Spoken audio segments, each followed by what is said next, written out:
네, 여러분들 모두에게 부활의 주님이 함께 하시기를 축원합니다.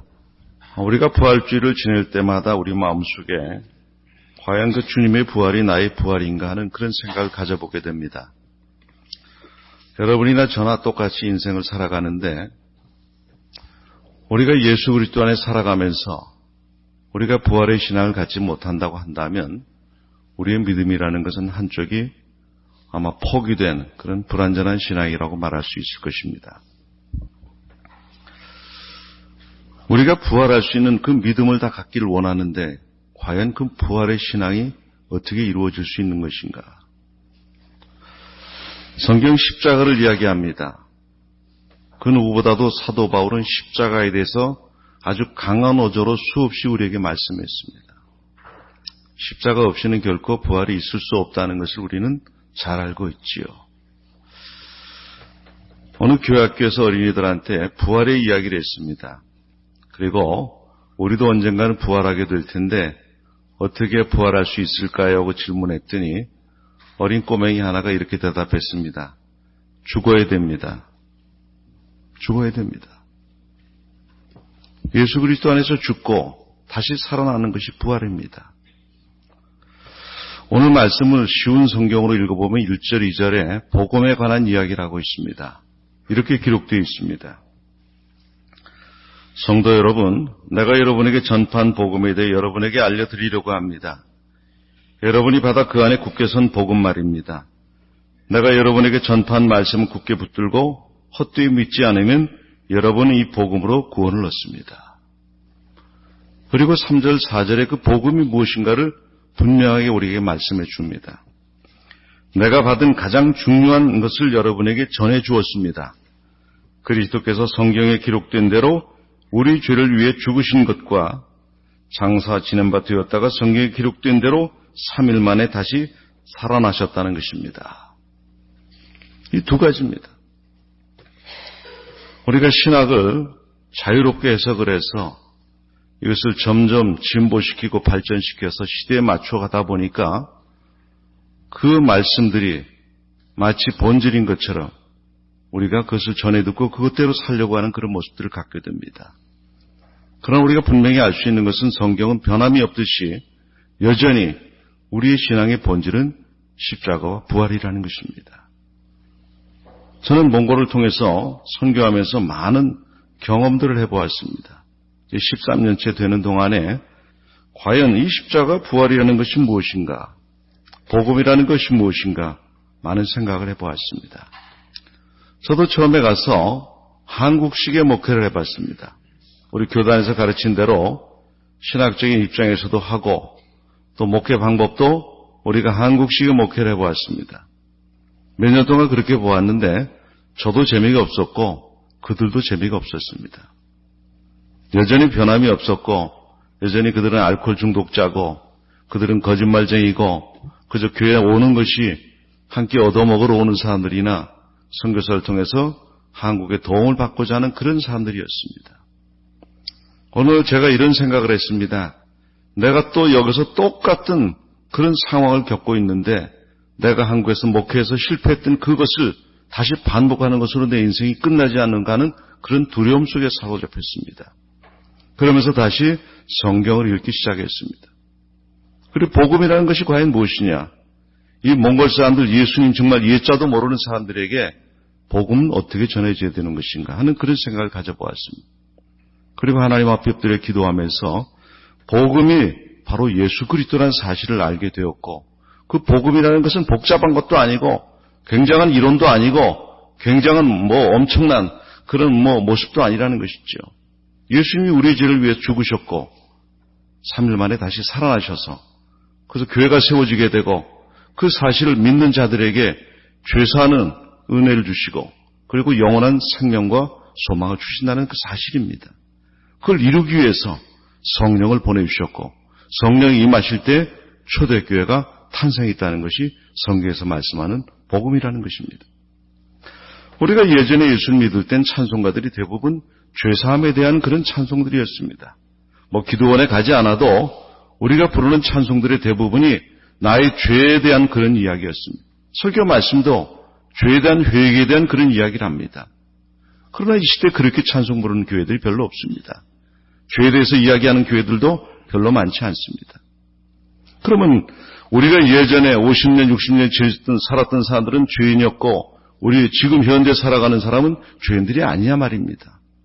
아니죠. 우리도 똑같은 죄인입니다. 똑같이 죄의 문제로 고민하고 괴로워하는 사람들입니다.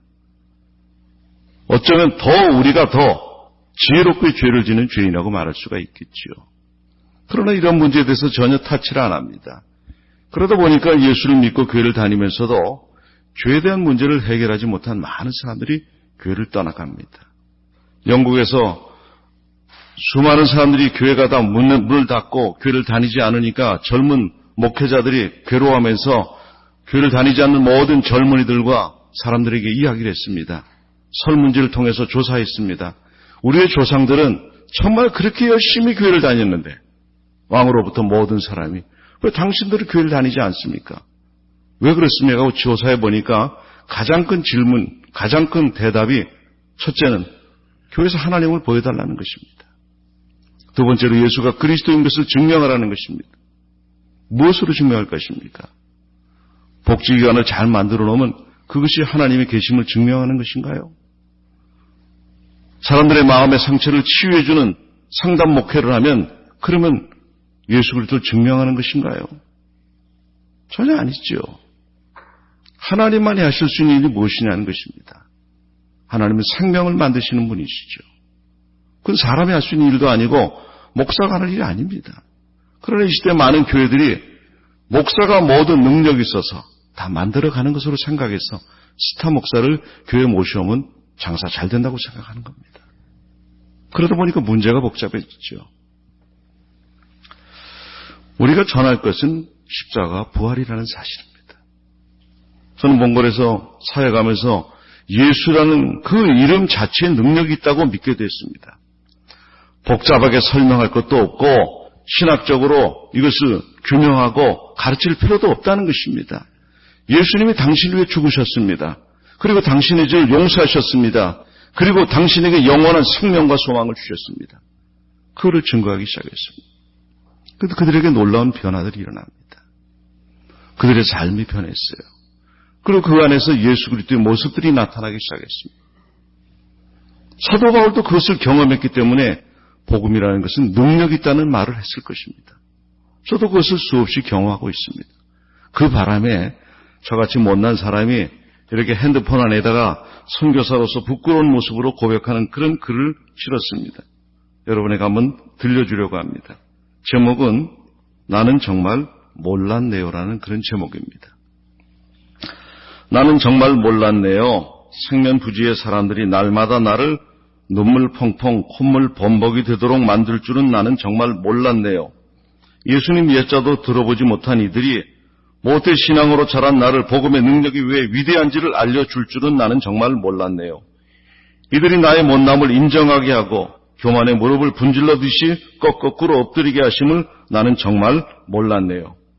못난 아비가 자기 자식 잘됨을 기뻐하듯이 지지리도 못난 이종이 이들로 노년의 기쁨을 얻게 하심을 감사합니다.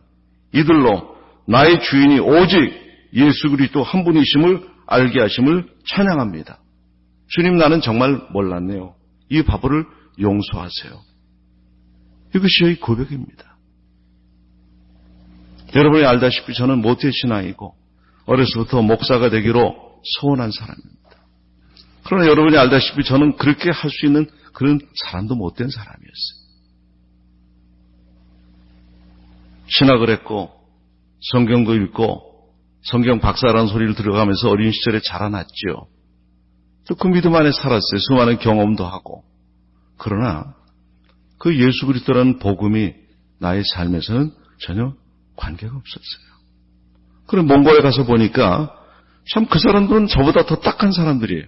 더 한심한 사람들이 먹고 사는 문제도 그렇지만 그래서 그들에게 이 복음이라는 것을 예수 그리스도라는 분에 대해서 증거했더니 그들에게서 하나님의 능력들이 나타났습니다. 그리고 그들에게 삶의 가치관이 달라졌어요. 제가 100년을 가르쳐도 이룰 수 없는 것들이 예수 그리스도를 만나 그들이 변하기 시작했어요. 그래서 제가 깨달아서 이렇게 고백한 겁니다. 저는 부족한 사람, 선교를 갈 때 아무런 준비도 하지 못하고 여러분들 잘 알다시피 선교 훈련도 제대로 받지 못한 그런 사람이에요.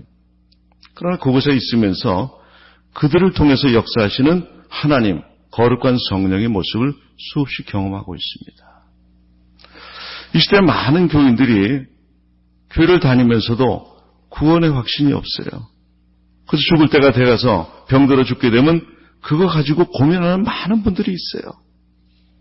여러분들은 안 그렇습니까?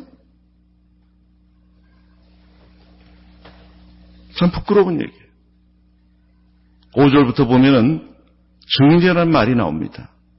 오늘 말씀에도 보면 사도행전 2장에 보면 이 예수를 하나님이 살리신지라 우리가 다 이 일의 증인이라고 말씀했습니다. 우리가 전서 15장에 보면 5절부터 개바로부터 시작해서 510명의 증인들, 그리고 마지막 나중된 자인 사도 바울에 이르기까지 증인이라고 그렇게 말씀합니다. 부활의 증인. 증인이라는 말이 무슨 말입니까? 말로, 삶으로 증거하는 거예요. 목숨 걸고. 제가 몽골에서 우리 세례받는 교인들에게 꼭 하는 예화가 있습니다. 아마 여러분들이 다 역사 고사를 아실 겁니다. 중국의 옛날에 초나라 시절에 변화라는 사람이 산에 가서, 형산이라는 산에 가서 큰 돌을 하나 주셨는데 보석이었어요. 그래서 그걸 들고 왕을 찾아갔죠. 갖다 줬습니다. 이게 보석입니다. 왕이 보니까 돌멩이에요. 전문가들한테 물어보니까 돌멩이라는 거죠. 왕을 희롱했다고 해서 다리 하나 잘라버립니다. 다리가 잘려서 자기 고향으로 그 돌을 안고 돌아갔습니다. 몇 년 후에 또 새로운 왕이 등극했는데 그걸 또 들고 갔어요. 그 똑같은 현상이라 또 남은 다리 하나 마저 잘랐습니다. 그리고 몇 년 지나니까 또 왕이 바뀌었어요. 이 변화라는 사람이 산에 올라가서 그걸 끌어안고 나흘 밤낮을 통곡을 했습니다. 동네 사람들이 다 올라가서 이 미친놈아, 두 다리 잘렸으면 정신 차려야지. 왜 돌 갖고 네 목숨을 걸고 왜 그걸 뭐 하느냐, 뭘 얻겠다고 그렇게 이야기했을 때 이 변화가 한 이런 얘기를 합니다. 나는 이 돌이 정말 보석이라고 믿는다. 그런데 왜 사람들이 이걸 보석이라고 인정 안 하냐는 것입니다. 그 이야기를 듣는 왕이 다시 이 변화를 불렀죠. 그래서 돌을 가지고 또 갔지요. 근데 왕이 돌을 깨보라고. 깨보니까 그 속에서 세상에서 처음 보는 옥돌이 나왔죠. 보석이에요. 그리고 그 왕의 옥새를 만들었다는 그런 고사가 있습니다. 제가 그 얘기를 하는 얘기는 예수는 진리다. 모든 사람의 진리 될 뿐만 아니라 당신의 진리다. 생명이다. 우리 인생의 길이다. 이것이 성경이라고 말이에요. 그 증거가 바로 십자가 부활이라는 것입니다. 그들이 그것을 듣고 그들에게 소망이 생기고 믿음이 생겼습니다. 우리가 상상하지 못한, 우리가 예전에 경험했던 그런 일들이 일어나고 있다는 것입니다. 몇 년 전에 우리 교회 31살 된 노처녀가 병으로 죽었습니다.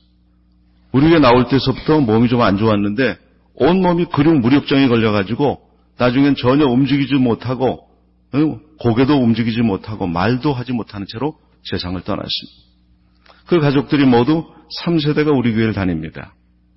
20여 명의 손주들까지 저희 교회를 다니고 있는데 그 죽는 날에 그 가족들이 다 형제랑 다 모였습니다. 형제가 굉장히 많습니다. 막내딸인데. 그리고 부모도 모이고 그 가족들이 다 둘러싸가지고 그 세상을 떠나는 그 딸 동생을 보면서 좀 슬픔에 잠겨 있었습니다. 그때 우리 현진 목사님이 우리 이 사랑하는 동생 딸을 위해서 기도하는데 그동안의 삶에서 잘못한 것이 있으면 용서를 구하자. 또 서로 용서하자. 그래서 아버지 엄마서부터 기도하기 시작했어요. 돌아가면서 다. 굉장히 많습니다. 형제가. 다 기도하고 마지막에 그 누워있는 강치명이라는 그 죽어가는 그 아가씨가 자기도 기도하겠다고. 그리고 기도를 했어요. 말도 제대로 못하던 사람이. 다 용서하는 그런 기도를 하고 마지막에 이렇게 기도했습니다. 나는 이제 예수님과 영원히 살고 싶어요. 그리고 눈을 감았어요. 우리가 예수를 어제 믿었든지 평생을 믿었든지 우리의 삶이 병으로 세상을 끝내든지 아니면 그냥 평안히 가든지 간에 이렇게 할 수 있다면 그건 믿음 아닐까요? 우리가 그러라고 예수 믿는 거 아닐까요? 우리가 이 세상의 삶만 바라보고 살아가는 것은 아니잖아요. 영원한 세상을 우리가 꿈꾸며 하나님의 나라를 세상하면서 생각하면서 살아가는 것이 우리의 삶이 아닌가요? 몇 년 전에 터키를 우리 몽골 선교사대로 간 적이 있습니다. 가가지고 사도 요한이 우리에게 전해준 그 믿음의 모습들을 헤아려 보았습니다. 그곳에서는 우리와는 전혀 다른 모습으로 신앙 삶을 살았던 많은 믿음의 선조들이 있었습니다. 동방정교의 영성인데 그들은 일평생 동안 산속 동굴에서 살았어요. 밖으로 나올 희망은 전혀 갖지 않았습니다. 그 안에서 살다가 죽었어요. 그 안에서 오직 예수 그리스도 바라보고 기도하고 영원한 세상의 소망이 아니라 천국의 소망을 가지고 그리고 그곳에서 기도하고 찬송하고 기뻐하면서 수많은 사람들이 어떤 동굴에 보니까 지하에 아파트식으로 다 뚫어가지고 7층이 있어요. 7층 아파트식으로. 5천여 명의 사람들이 그곳에서 평생을 그렇게 세상엔 꿈을 꾸지 아니하고 오직 하나님 나라 바라보고 그렇게 살다 갔어요. 그들은 과연 무슨 믿음이기에 그들은 우리와 어떻게 다른 믿음을 가졌기 때문에 세상엔 관심이 없다는 거예요. 그리고 순교하듯이 그렇게 살아갔다는 것입니다. 우리는 어떻습니까? 주일하루 예배 드리는 것도 힘들어해요. 주일하루 교회 와서 봉사하는 건 너무 힘들어해요. 우리 1시간 예배 드리는 것도 시간이 길다고 생각하는 사람도 있습니다. 세상 일이 너무 바빠서. 물론 바쁜 세상이에요. 그럼 우리의 본질이 그것은 아니지 않냐 그 말씀입니다. 여러분의 영성과 믿음은 어떤 모습이냐는 것입니다. 저는 몽골에 살면서 가난을 수없이 경험했습니다. 고린도서 11장 8절에 보면 사도 바울이 고린도 교인들에게 이렇게 이야기했습니다. 내가 너희를 섬기기 위해서 요를 즉 후원을 받는 것은 탈취한 것이다. 아마 여러분 보시면 다 나올 겁니다. 원어 성경에 보면 약탈했다는 말입니다. 강도들이 약탈했다는 것이에요. 사도 바울이 자기를 위해서 약탈한 걸까요? 아니지요. 저도 몽골에 가서 선교하면서 수많은 몽골에 불쌍한 사람 도와주지 않을 수가 없어요. 돈도 필요하고 약도 필요하고 때로는 병원에 데려가야 되고 때로는 먹을 것이 없고 입을 것이 없는 그런 사람들을 위해서 탈취할 수 없어서 구걸을 하러 다녔어요. 그것이 죄인가요? 저는 그렇게 살아가는 것이 너무 괴로웠어요. 50이 넘은 나이에 그렇게 남에게 구걸하듯이 산다는 자체가 저는 참을 수 없는 그런 괴로움이었어요. 지금도 마찬가지입니다. 입고 있는 옷들이 다 얻어입은 옷들이에요. 몇 년 전에 동막기 목사님 자기 다이했더니 옷이 안 맞는다고 산지 얼마 안 됐다고 준 옷입니다. 이번에 왔더니 우리 장인어른이 돌아가셔서 또 구두 하나 생겨서 신고 다니고 왜 이러고 살아야 되냐까 말이에요. 선교사들이 사도 바울이나 누구나 다 그렇게 살아갔어요. 사도 바울은 능력이 있어서 탈취한다는 말을 했지만 저 같은 구걸하는 거예요. 물질만 그렇습니까? 강사들을 모셔오기가 너무 힘들어요. 우리 교단의 어느 신학대학에서 교수들을 모셔오는데 목회자 훈련에 강의를 시킵니다. 한 달에 한 번 정도 오는 곳으로 시작했는데 그분들은 다 비행값부터 와서 있는 기간에 호텔이랑 다 잡아드려야 됩니다. 제가 돈을 번 사람 아니죠. 그걸 하기 위해서 밤마다 괴로워요.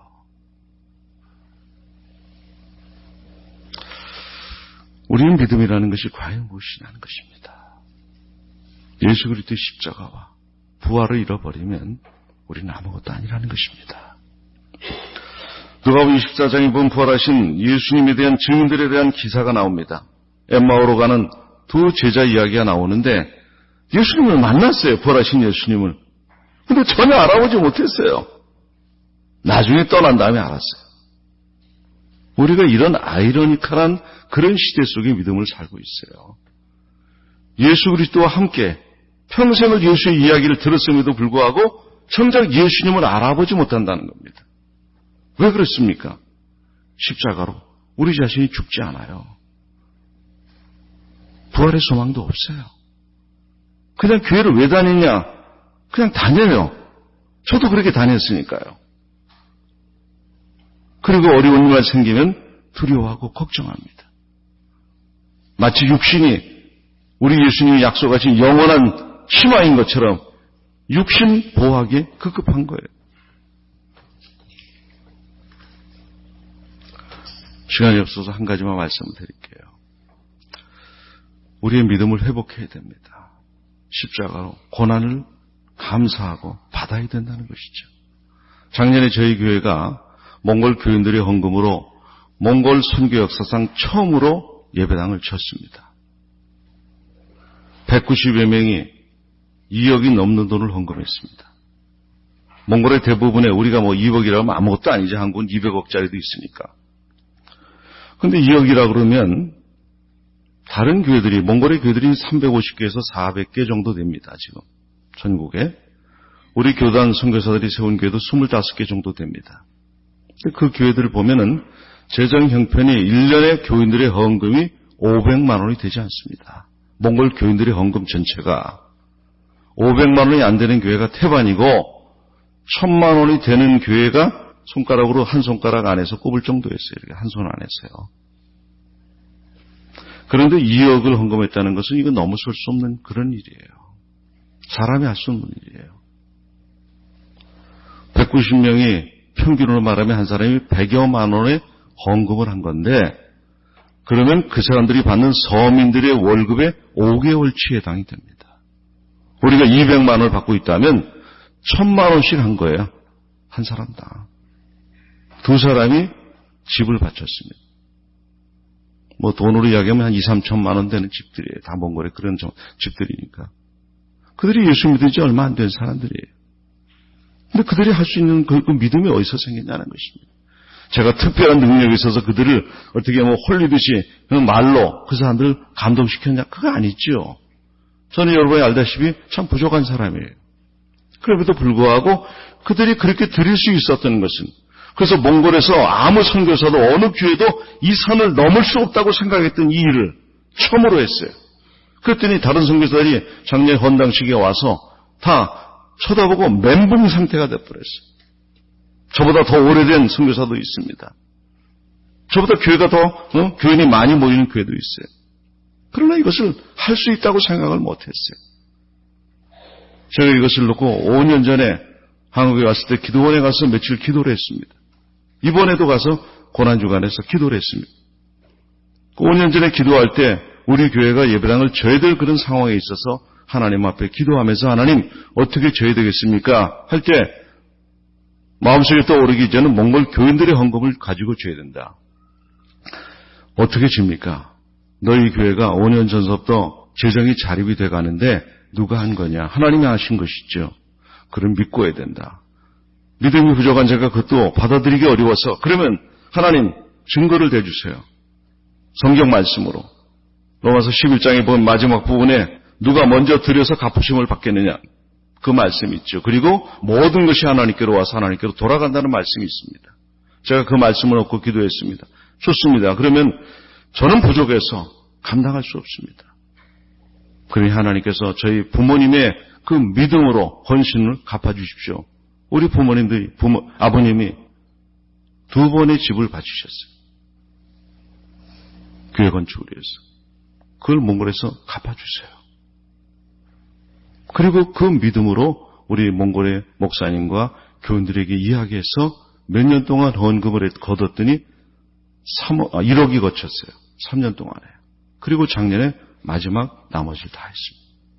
어떤 사람들은 몇만 장의 벽돌을 자기가 기부한 사람도 있어요. 레미콘을 전부 지원한 사람도 있습니다. 창문 공사를 다 맡은 사람도 있습니다. 과부 같은 정말 재산이 아무것도 없는 그 사람이, 정말 길가에서 노점상도 아니고 들고 다니면서 파는 그런 과부가 그 아들하고 자기 남편이, 죽은 남편이 바친 작은 시골의 아파트를, 유일한 재산인데 그걸 바쳤어요. 6개월 동안 그걸 받지 않았습니다. 우리가 당신은 구제 대상인 사람이지 이걸 바치지 않아도 된다. 당신의 마음만 하나님이 아시면 된다고. 그래도 이걸 바쳐야 된다고 그렇게 하도 강요해서, 그래서 그것을 8월 달에 헌당할 때 그 집을 받았습니다. 우리가 예수를 오래 믿은 것이 자랑도 아니고 늦게 믿었다고 부끄러운 것도 아닙니다. 그러나 한 가지 분명한 사실은 우리 안에 십자가가 있느냐는 것입니다. 십자가를 증거할 수 있는 그런 마음들이 있냐는 것입니다. 목숨을 걸고 예수 그리스도의 십자가는 나의 생명을 살리셨다고, 나를 영원한 천국으로 인도한다고, 나는 그것밖에 없다고 그렇게 말할 수 있냐는 것이에요. 우리의 믿음이 이것에 이르지 못한다고 한다면 현대 모든 교회들이 갖고 있는 모든 문제가 바로 나의 문제라는 사실을 인정해야 될 것입니다. 한국교회가 무너지고 나라가 혼란스러운 거 다 좋은 얘기죠. 다 들을 얘기입니다. 그러나 우리가 아무리 사회 정의를 외치고 동성애자까지 받아들여야 되는 그런 구호까지 지금 난무하는 이 시대 속에서 내가 예수 그리스도의 십자가로 죽을 수 있고 그걸 증거할 수 있는 그런 믿음이 준비되어 있지 않고 그렇지 못한 그런 사람, 거듭나지 못한 사람, 성령으로 충만하지 못한 이런 사람들이 사회 정의를 부르짖는다고 한다면 그거는 사회를 혼란시키는 일에 더 가중시키는 것이 되지 않습니다. 우리가 예수를 믿는 사람이라면, 나의 주인이라고 인정한다면 먼저 나 자신이 십자가의 사람인 것인가? 부활의 소망이 오늘도 나 속에서 충만하고 언제든지 그걸 증거하는 그런 사람인가를 다시 한번 생각해 봐야 될 것입니다. 우리 모두가 부활의 주님을 만나서 부활의 주님과 함께 살아가시는 믿음의 성도들이 되시길 축원합니다. 기도하겠습니다. 살아계신 아버지, 참 부족하고 어리석고 바보 같은 종이 몽골에 가기 전에 아무것도 몰랐지요. 그저 나 잘난 맛에 살았고 내가 가진 지식이 전부라고 생각했습니다. 배운 것 가지고 하면 잘 되리라고 생각했는데 하나도 생명을 만들지 못했음을 고백합니다. 이 땅에서 부끄럽게만 살아갔습니다. 그럼 몽골 땅에 가니 하나님께서 이 부족하고 못난 종, 너는 세상에서 소원해서 네 부모가 낳아주었는데 그 부끄러운 모습을 어떻게 천국에 올 수 있느냐? 이 몽골 사람들 통하여서 내가 하는 일을 보라고 나에게 말씀하셨고 그들에게 예수 그리스도를 증거할 때 그들의 생명의 역사가 일어나고 그들 가운데서 살아계신 하나님의 나라가 이루어져가는 것을 보게 됩니다. 이것은 제가 한 것은 전혀 없고 오직 아버지께서 하셨고 국민과 자비를 베풀어 주신 것입니다. 저는 이 사실을 이 땅에 전하고 싶고 온 땅에 증거하고 싶습니다. 하나님 도우셔서 사랑하는 제 모교회 이 봉헌교회가 이 믿음의 반석에 굳건히 서기를 소망합니다. 십자가와 부활의 증인들이 되어지기를 소망합니다. 세상에 대해서 이야기할 수 있지만 그러나 우리는 예수에 대해서 이야기할 수 있는 저희들 되어지게 도와주옵소서. 감사드리며 예수님의 이름으로 간절히 기도하옵나이다. 아멘.